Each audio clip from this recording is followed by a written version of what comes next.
Volgende op diepe waters. Dit het net Dit gebeur. was die enigste herinnering van ons kind en toe skeer jy dit op. Jy het dit gehaat dat die baba met jou droom mors. Toe vermoor jy my kind. Soos meeste van julle al gehoor het, Pam is oorlede. Sy was vol energie en sy het omgegee en hierdie plek gaan nie dieselfde wees sonder hom. Jammer om van jou tannie te hoor. Ek wil nie daar praat nie. Nou waaroor wil jy praat? Die polisie het my gekontak. Hulle wil my op hoogte hou met die ondersoek. Ek wil nie onsensitief klink nie, maar motion management, wat gaan gebeur? Tannie kaptein, ek haat dit om hierdie te doen. Maar met alles wat aangaan, voel dit nie nou reg om 'n open mic aan te hou nie.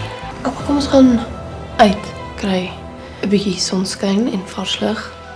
Ek kan nie gaan net asseblief. Ek het nie verwag om 'n vrou vandag te sien nie. Hoe gaan dit hier?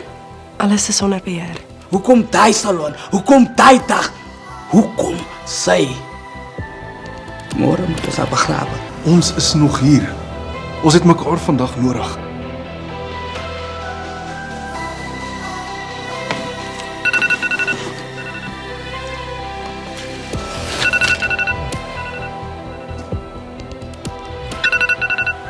As ek net die horlosie kon terugdraai tot die dag voor ek Klote ontmoet het. As ek kon oorbegin dat dit niks hiervan gebeur nie.